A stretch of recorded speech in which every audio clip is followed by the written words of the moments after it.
মাদ্রাসাটা ছেলে দাঁড়িয়ে ছিল, তাকে যেভাবে পিটানো হয়েছে, সাংবাদিকদের পিটানো হয়েছে, আমরা তো সেগুলি লাইভে দেখেছি।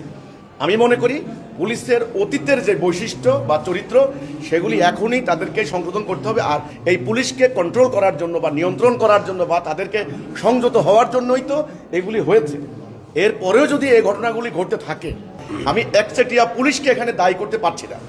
আন্দোলনকারীদের ভেতরেও এমন কোনো দুষ্কৃতিকারী ঢুকে বর্তমান পরিস্থিতি থেকে মানে অন্যদিকে নেওয়ার জন্য প্ররোচিত করার প্রক্রিয়া করছে কিনা, সেটাও কিন্তু দেখার বিষয় আছে। আমার কথা হচ্ছে কিন্তু সাংবাদিকের উপর হামলার আমি তীব্র নিন্দা করছি। গত 1.5 বছর হয়ে গেছে যে প্রত্যাশা আমাদের ছিল যে একটা অভ্যুত্থান হয়েছে, এখানে বৈষম্য হবে না, এখানে অন্যায় হবে না, অর্থ পাচার হবে না, অপরাজনীতি হবে না, গুম খুন মিথ্যা মামলা হবে না। কিন্তু গত 1.5 বছরে কিন্তু আমাদের সে আশা নিরাশায় পরিণত হয়েছে। আমরা কিন্তু আশাই করেছি, প্রত্যাশাই করেছি, কিন্তু যেটা হয়নি। কেন হয়নি?